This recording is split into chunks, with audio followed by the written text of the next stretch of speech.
Listen up. That was my skull. I'm so wasted. In the summer of 1982, Fast Times at Ridgemont High was a movie every teenager had to see. Kids were clearly telling each other that you got to go see this movie. The movie gets it right. You had drugs, you had cursing, you had nudity, you had abortion. You had every taboo in one movie. Including teenage sex. He had a giant dildo, and he turned around, and she just leapt backwards with this huge scream. Awesome! In the next hour, we'll find out how Fast Times, a movie based on real kids with real problems, revolutionized teenage comedies. People started to come back again and again and again, and they'd buy the checkerboard vans, and they'd dress like Jeff Spicoli. We'll meet the director who broke the rules and pushed the limits. You don't see that in movies. Ooh, a naked guy, and there's that thing that's going to come near me. We'll find out how a cast of unknown actors made it big. I grabbed Sean by the neck after I'd walked him out of the office, and I said, "What happened? You were terrible." And we'll reveal the controversy surrounding the film's final cut. Universal, as a studio, would never, ever have permitted the release of an X-rated film. This is a story about a movie that spoke to a generation and went on to become a film classic. This is the story of Fast Times at Ridgemont High, the true Hollywood story. The dream of being one of her life's ambition was to be a star.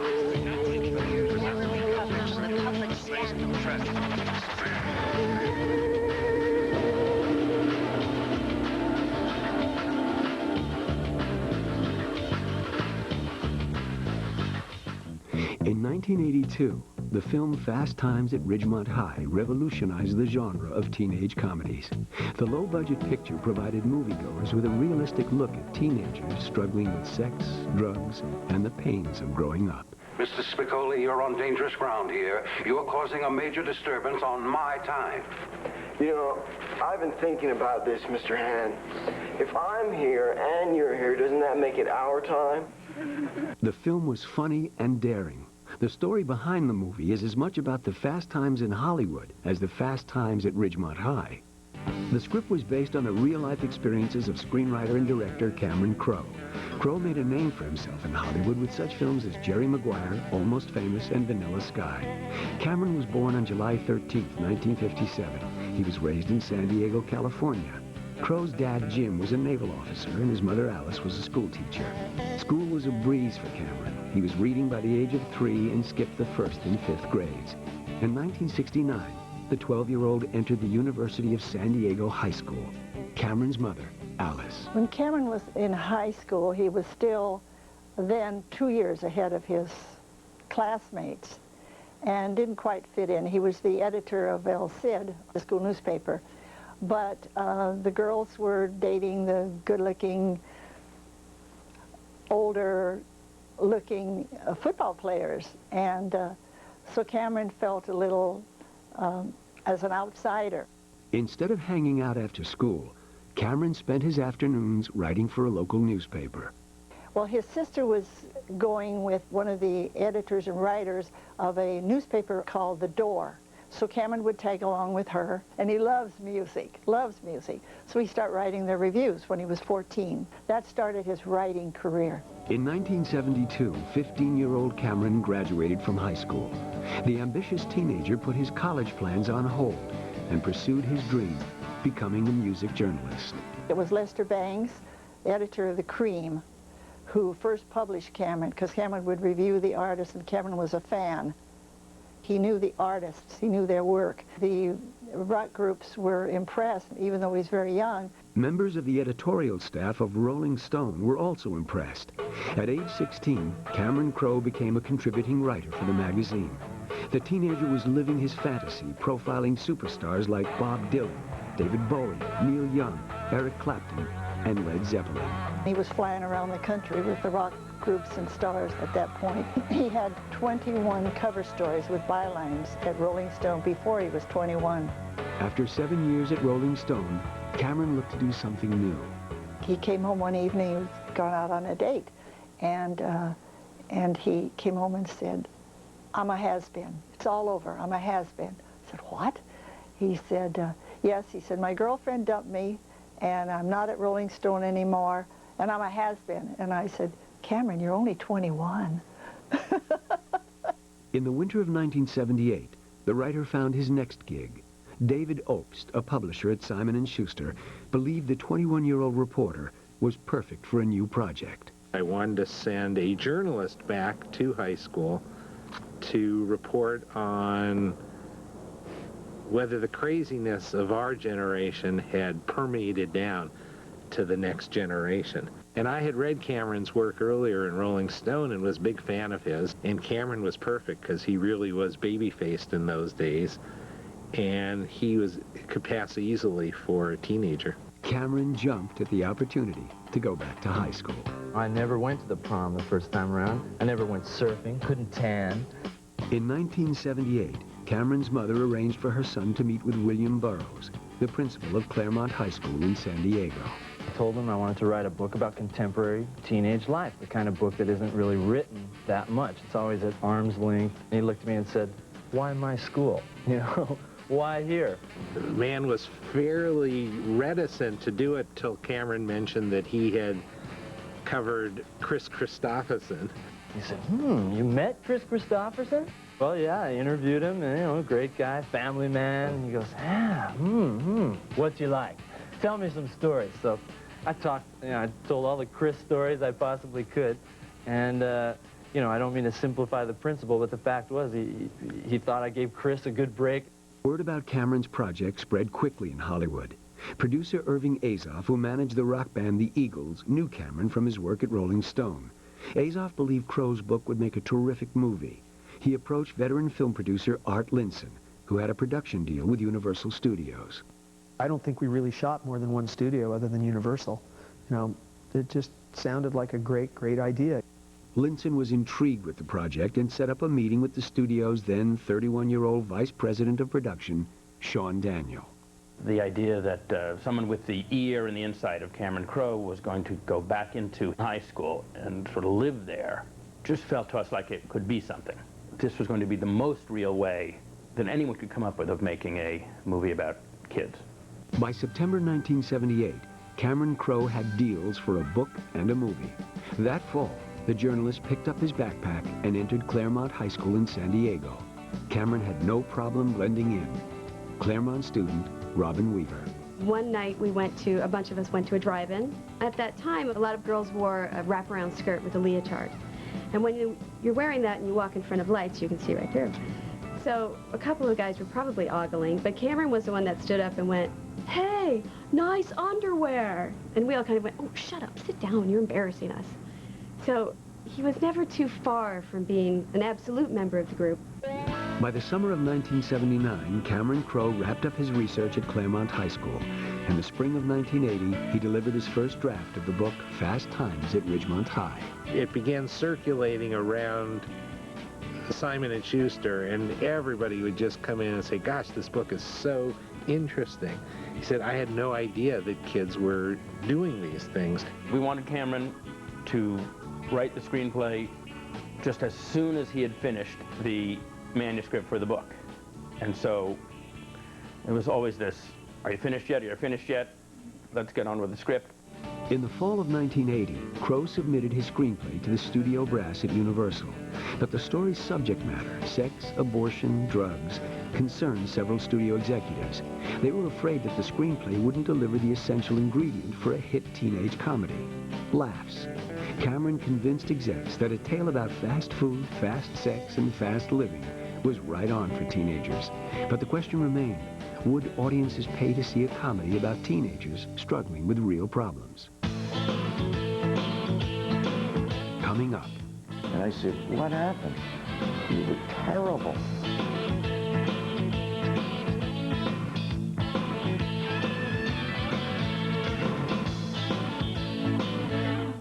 Well, only $17.99 a month and no late fees.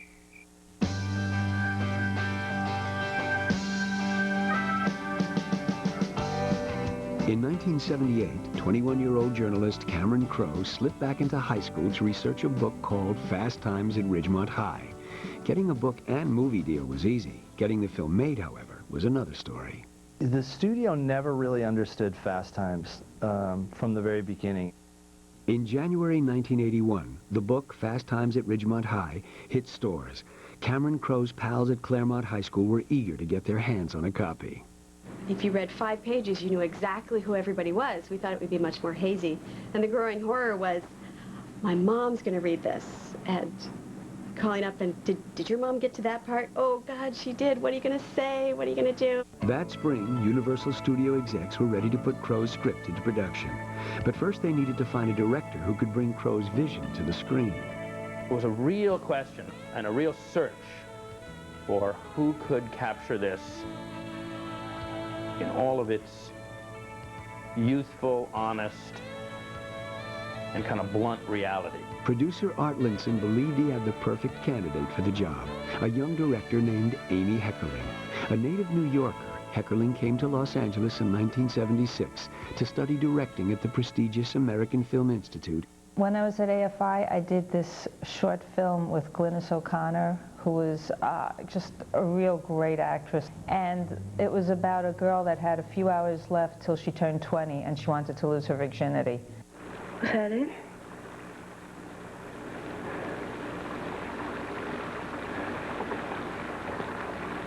Linson was impressed with Heckerling's student film. I became friends with Art because when he saw my film, we had a meeting and we liked each other. Despite Heckerling's lack of experience, studio executives believed the director was a good match for Fast Times. We had Amy read the script, and she came in and talked about it, and it was clear that she really understood what this movie was about, what it could be. Heckerling landed the job. Her first task as director was to find a group of young actors who could breathe life into Cameron Crowe's script. I wanted the feeling that these were little people, these were children that had just recently gone through puberty, having sex and drugs and work problems that they were just too young to handle. Heckerling knew the comedy success rested upon finding the right actor to play the part of Jeff Spicoli, a surfer dude who loves to party. That character just really popped. I mean, he just popped out of the book. You know, for me, it was sort of just those offbeat people that are just so unique and they just crack you up all the time. Casting director Don Phillips believed he found the right actor when he met 20-year-old Sean Penn. A native of Malibu, California, Sean was the son of actor-director Leo Penn. What Sean lacked in experience, he more than made up for in bravado. He had just finished doing a movie called Taps, which was his first movie. I sat him down and I asked Sean, I said, what did you do in Taps? Sean said to me, he looked me square in the eye and said, I played the conscience of the film. I went, what an answer that is. I mean, for a young man, I played the conscience of the film. Phillips believed Penn was a sure thing, but Sean still had to read for the part.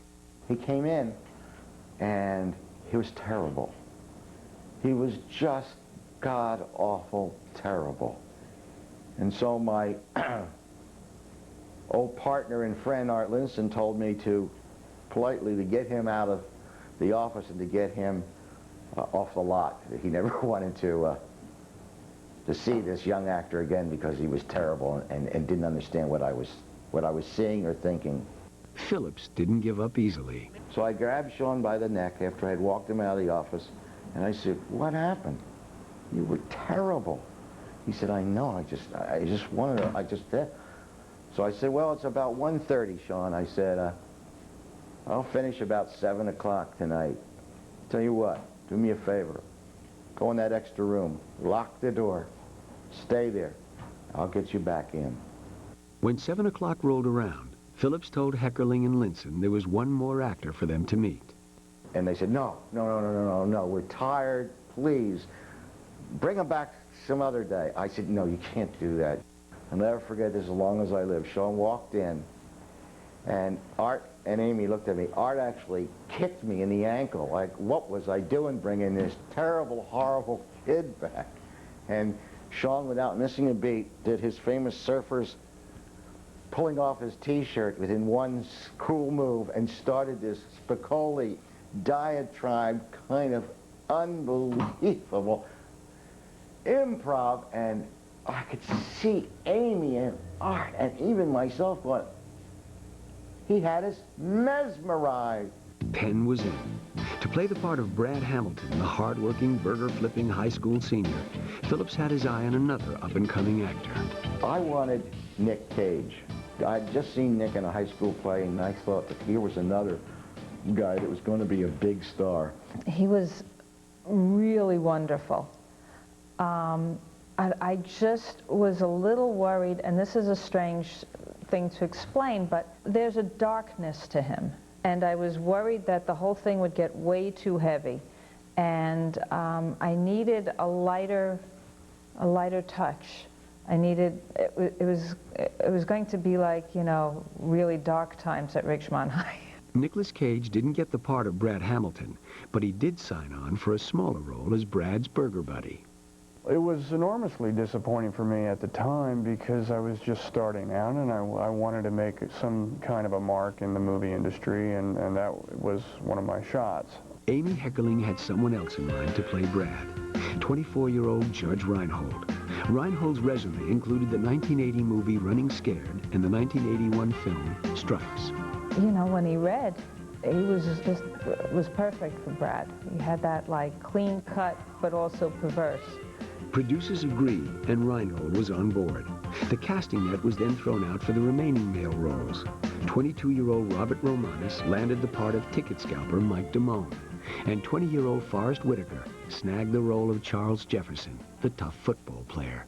Forrest came in, and he did this monologue in my office. It was, like, amazing. I was like, well, there's like no way we're not going to hire this guy. And he said, all right, you got the part. So he left, and he's going to the parking lot to get his car, and he's skipping.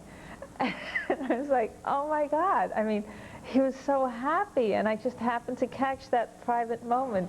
Heckerling also made some inspired choices for some of the film's smaller roles. Anthony Edwards and Eric Stoltz were cast as Sean Penn's stoner pals. The director was pleased with her decisions. But Heckerling still had to fill two of the most important roles in the film. Coming up. She walked in, and Amy, and we all looked at each other and said, that's our girl.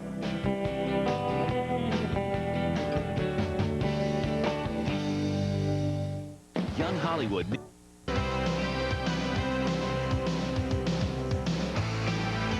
In the spring of 1981, Universal Studios gave Amy Heckerling the green light to direct her first movie, Fast Times at Ridgemont High. Finding actors for the teenage comedy was like thumbing through a high school yearbook. The casting was really difficult because I really, really wanted the characters to look very young. With the boys' roles filled, the search began for an actress to play the part of Stacy Hamilton, a teenage girl desperate to lose her virginity. Casting director Don Phillips was blown away by 19-year-old Jennifer Jason Leigh. She was just absolutely perfect because she was absolutely so young, and she walked in, and we all looked at each other and said, that's our girl. I was looking for that little girl quality, that extreme vulnerability. She was just such a little delicate person that was perfect. The director next needed to fill the part of Linda, Stacy's friend who tutors her in sex. While in New York, Don Phillips bumped into 18-year-old model Phoebe Cates. I said, I'm casting a movie called Fast Times at Ridgemont High. She said, oh, I have an appointment for that already. Cates made a name for herself appearing on the covers of teen magazines like 17. Her first acting experience was in the 1982 movie Paradise. She was just stunning. So we knew of her from this movie Paradise, where two gorgeous teenagers on an island. And, so that's where Phoebe came from. The only role left to cast was Mr. Hand, the kid's high school history teacher. Heckerling and Phillips decided on veteran character actor Ray Walston. Walston was best known for his role as Uncle Martin on the 1960s television series My Favorite Martian. We always thought that there was even something kind of mythic about it because, I mean, teenage life is infused with a sense of being from another planet. So who better than having the grown-up from My Favorite Martian? For Universal Studio executives, a cast of unknown actors and a first-time director was a big risk. The studio decision-makers were willing to gamble, but they made sure to cover their bet. It was an extremely low-budget movie. The studio gave us no money to make it. It was dirt cheap. $4.5 million to be exact. a small sum for a comedy in the 1980s. It just was one of those little movies that people poured lots of energy into. No one was a star, nobody involved in it was anything but young and hungry. With a limited budget, every dollar had to count. The budget of the movie didn't allow for us building a campus or renting our own, so we had to scramble and work within the hours of a real school. Finding inexpensive locations became the task of Brian Haynes, the movie's location manager. Haynes decided a local high school in suburban Van Nuys, California was ideal. What appealed to me about Van Nuys High School, which is behind us, is the sort of nondescript but older, warm look. A shopping mall near Universal Studios became home for the movie's Mallrats. But finding the baseball dugout where Jennifer Jason Leigh's character loses her virginity was Haynes' toughest assignment. A lot of it was phone work. You know, do you have a Little League field? Yes. Does it have a dugout? Yes, no. If it had one, I went to look at it. As the crew scouted various locations, cast members also kept busy. I went and worked at Perry's Pizza for 3 weeks, which is where my character works in the film. Leigh wasn't the only cast member who did her homework. A group of us ended up taking Sean Penn with us to a Fleetwood Mac Halloween party, and Sean went into character. So he was Jeff Spicoli the whole night. I particularly remember, you know, the picking up of the punch bowl and the drinking of the punch bowl. In November 1981, filming began on the movie Fast Times at Ridgemont High. With only 35 days to complete the picture, the schedule was tight. Shooting at the shopping mall proved tricky for director of photography Matthew Leonetti. You get in there at 9 o'clock or 10 o'clock at night, you had to be out by 8 o'clock or something the next morning. And we had to set up every day. We had to take everything out, put everything back. The cast was like, you know, Walking Dead. All these people that I hired to look like teenagers, you know, you let them go without sleep long enough, they start to look 30. A difficult shooting schedule and crazy hours didn't dampen the enthusiasm of the young cast. 21-year-old Sean Penn took his role very seriously. First couple of days, I was afraid of him. He was a rather strange man. On his dressing room, you couldn't put his name, Sean Penn. You had to put the name of the character, Spicoli.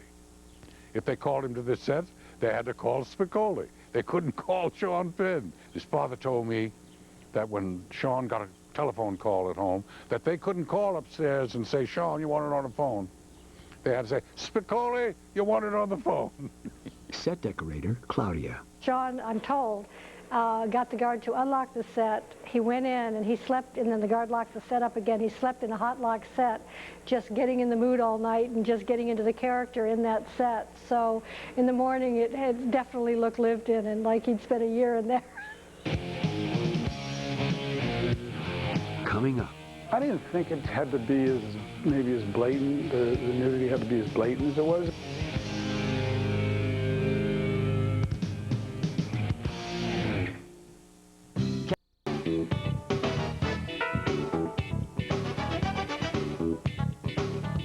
In November 1981, shooting began on the teen comedy Fast Times at Ridgemont High. The movie's plot hinged on sex, drugs, and more sex, and first-time director Amy Heckerling wasn't about to hold back. I wanted something cold and scary and naked, not nude.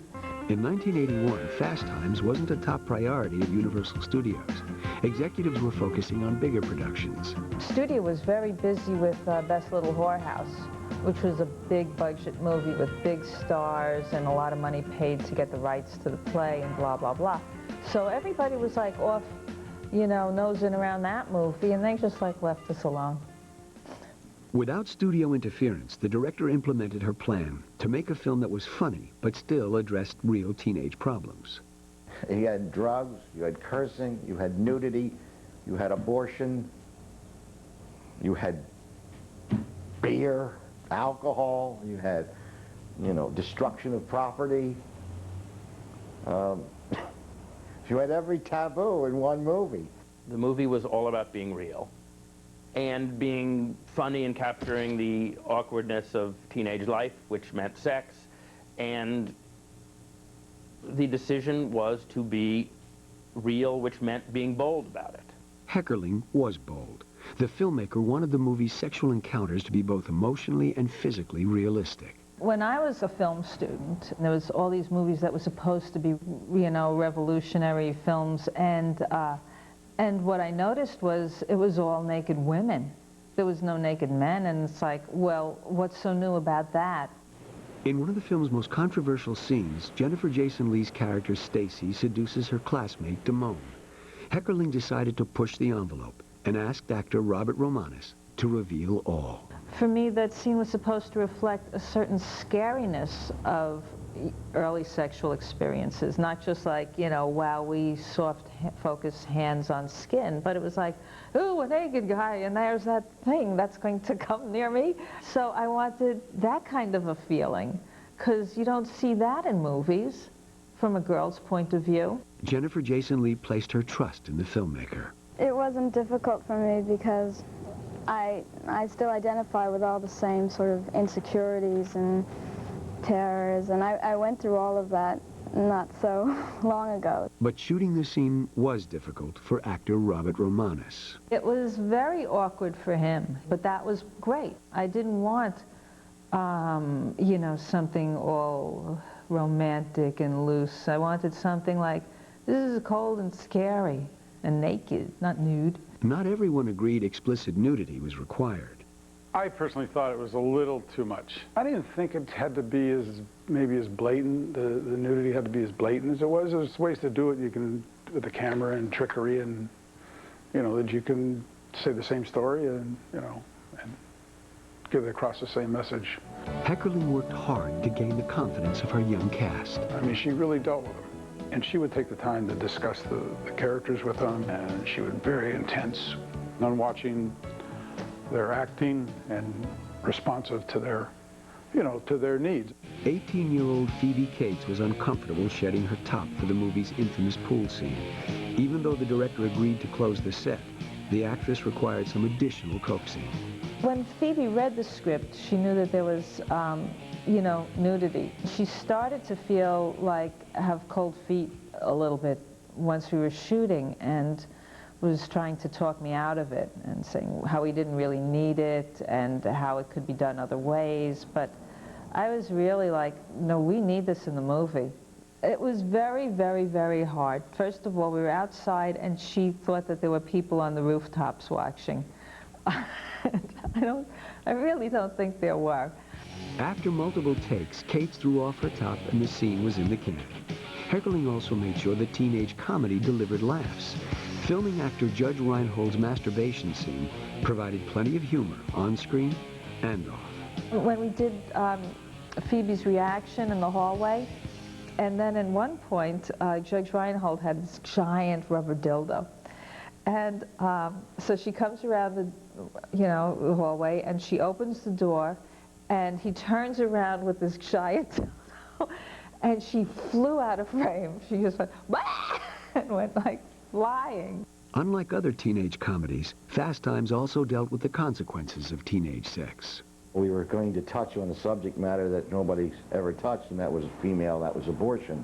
It was a very conservative climate in the early 80s in the Reagan years, and people were very, you know, felt strongly about it. A lot of people were very against the whole idea of young people being able to get abortions. The director's decision to tackle the subject of abortion was daring, but Heckerling knew where to draw the line. The actual abortion in the operating room was taken out, and there was a couple of more scenes to that. And at one point, Stacy is actually like in the operating room, and she asks the doctor, "Is it going to hurt?" And he says, "No, not much." And she says, "Does it hurt more to have a baby?" And he says, "Well, it hurts more, but you mind it less." On December 21st, 1981, Amy Heckerling shouted cut for the last time. Coming up. Universal, as a studio, would never, ever have permitted the release of an X-rated film.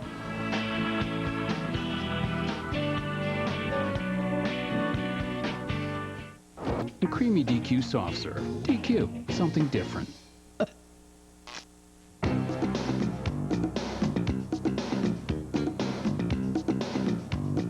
In December 1981, Fast Times at Ridgemont High wrapped. Amy Heckerling was thrilled with her edgy movie, but some executives at Universal Studios had their doubts. Because they were so afraid that the parents and the people were going to be outraged. They did not want to release this movie. With shooting completed, Amy Heckerling started the difficult job of piecing together her film. Any movie that tries to be real in its depiction of teenage life has got to get the music right and in a way that feels true to the story, true to the times, true to the setting. Executive producer Irving Azoff and writer Cameron Crowe both had musical backgrounds. They offered suggestions to Heckerling, but the director had her own ideas. She was fighting for bands like Oingo Boingo and some of the things that, you know, at that point in time had not yet happened, whereas Cameron and I were kind of more about using things that had already been hits. That was kind of a problem because there was some disagreements. And then there were a lot of things that I wasn't that crazy about, but I was sort of like told, look, you went into this knowing this was going to be in the movie, so, you know, stop being a baby. In the end, Amy, Irving, and Cameron compromised on the music. By the summer of 1982, Heckerling's film was almost complete, but the director had one more hurdle to overcome: the Motion Picture Association of America, the board responsible for determining the film's rating. The rating board said you're getting an X rating for this. You could have an R rating with a naked female, but you get an X rating for a naked male because, here's their reasoning, the male organ is aggressive, and so that's an X. So this made no sense to me. I grew up seeing all these other movies which much harsher scenes, much more sexual and violent and everything. How could this be an X? The studio's marketing executives decided to make changes to the film. Universal, as a studio, would never, ever have permitted the release of an X-rated film. And it would have been insane to even consider, because you cut yourself off from the very, very market that you're trying to sell to. The studio's reaction didn't make a lot of sense to the young cast. Jennifer Jason Leigh actually actively campaigned to keep her sex scene intact. I mean, she was like 18 or something, but she had so much artistic integrity. She was like, I want the movie to be X. It seems silly to me, and wrong to me. I'm not a big fan of censorship. Heckerling removed the frontal nude shot of Robert Romanus, and the MPAA changed the film's rating to an R. The new rating allowed teenagers under the age of 17 to see the film if accompanied by an adult. But the R rating was still a problem for some studio executives. There was obviously the hardcore group of us from Universal who had worked on the movie, and we were really excited. And there were others who had to distribute the movie and sell it to theater owners who were worried about the R-rated nature of it. That summer, studio executives were also worried about the competition. 20th Century Fox had released the teenage comedy Porky's in the spring, and the movie was a blockbuster. Porky's hit and did so well, it became very strong at the box office. It extended its playtime. We didn't want to be right on the heels of Porky's, so we moved the date, and we moved it into later summer. The studio pushed back the release of Fast Times to August 19th, and Universal's marketing department scrambled to come up with a plan to sell the dark comedy. The film itself was promoted very heavily with an irreverent kind of attitude. We focused a great deal on the character of Spicoli. He was the glue around which we created the campaign. Early that summer, the studio screened the film before a test audience in the surfer community of Huntington Beach, California. The stupid thing is going to Orange County, where it was so conservative. How dare you, was pretty much what I got back. You should take out the abortion and all the sex and all the drugs. Like, yeah, that would have been a good movie. Universal limited the film's advertising campaign and release.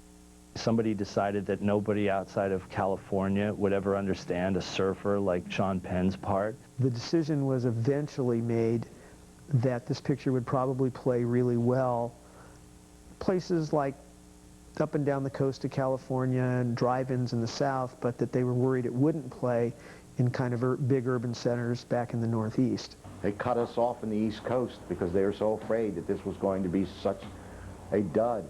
and that the ratings and the parents and the people were going to be outraged. Coming up. People, you know, screaming and yelling and jumping and wouldn't get out of their seats. You know, they couldn't get people out of the theater to let the next group of attendees in.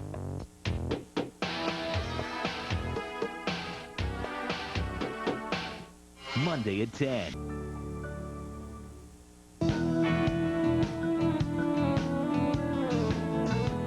In the summer of 1982, marketing executives at Universal Studios were worried Fast Times at Ridgemont High wouldn't score with moviegoers, and the film's release date was looming. There was no advertising. There was, you know, it was just like, it was just thrown out there.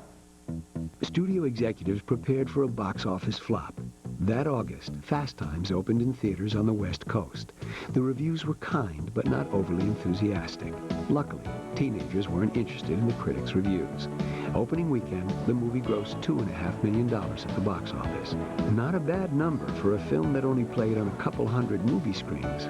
The tickets were an affirmation that the movie worked. There was satisfaction. I think there was probably relief in some quarters. Above all, it was true to its audience. Every pain that these kids felt, everything that they were going through, everyone identified with those characters, no matter what high school you went to. Cameron Crowe's pals from Claremont High School couldn't wait to see the movie about their lives, especially Robin Weaver, who the Linda Barrett character was based on. And I went by myself, and I remember watching down to the very last credit. And the guys are coming in and sweeping up, and this kid says, "Oh, you must have really liked the movie." And I said, "I was a character in that movie." And he said, "Can I have your autograph?" Momentum began to build through the teenage grapevine. Kids were clearly telling each other that you got to go see this movie. The movie gets it right. So I went to the theater, and it was like it had been out maybe 2 weeks, and everybody was talking along with the screen. They like knew all the dialogue. It was like unbelievable. The oddest thing happened. In the few theaters it came out in, people started to come back again and again and again, and they'd buy the checkerboard vans, and they'd dress like Jeff Spicoli. As ticket sales continued to grow, studio execs rushed to get the film into more theaters. It was doing really, really well. So they said, oh, well, let's release it all across the country quickly. Whether you were in Kansas City or Sacramento or LA or New York City, the same audience was accepting the film. It wasn't really a matter of it being a Southern California film. It was a film for everyone. People, you know, screaming and yelling and jumping and wouldn't get out of their seats. You know, they couldn't get people out of the theater to let the next group of attendees in. The movie did as well as it did because it was really good. It was not exploitive. It was not a manufactured event that you know, that tried to rip off kids' stories. I think because of the material it was based on and the sensibility of the people who made it, it was embraced for being real, for being funny in this completely sympathetic way. It shows the awkwardness, and it almost gives you permission to enjoy the awkwardness. And I think that's something, that's a part of why so many people, you know, so many teenagers enjoy it. It so accurately caught the angst of a generation. It was fast food, fast sex, fast music, fast times, and it was kind of the last age of innocence. Fast Times packed in audiences, and the young stars of the film were suddenly thrust into the public spotlight. By the end of 1982, Fast Times grossed $27 million at the box office. The next year, Universal released the movie on home video. It sort of always was a cult thing that grew and really found its voice in video. In 1985, with the success of the home video market, executives at CBS were eager to spin the movie into a primetime television series. CBS approached Amy Heckerling to direct the pilot, and Cameron Crowe came on board as a creative consultant.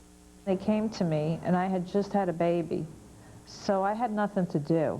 So I worked on it briefly, and we found some wonderful young actors to be in it. The television series included a number of fresh faces. Courtney Thorne Smith was cast as Stacey Hamilton, and Patrick Dempsey played Mike Damone. The show premiered at 8 p.m. on March 5, 1986, but the series failed to capture the magic of the movie.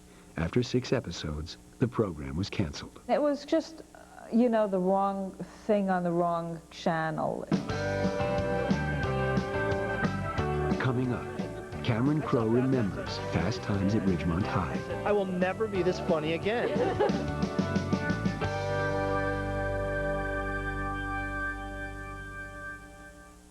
Morning Call.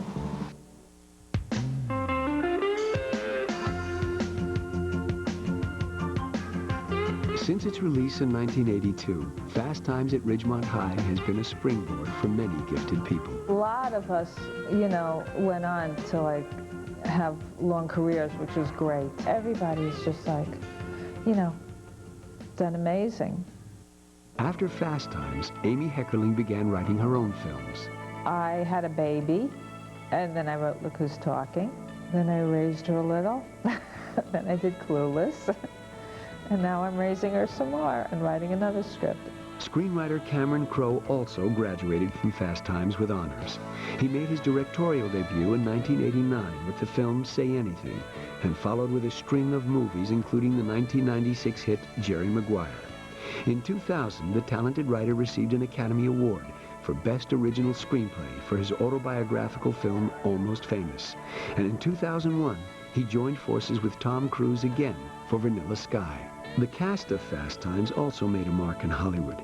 Actor Judge Reinhold appeared in the Beverly Hills Cop series, and Jennifer Jason Leigh won critical acclaim for her performances in the films Last Exit to Brooklyn and Single White Female.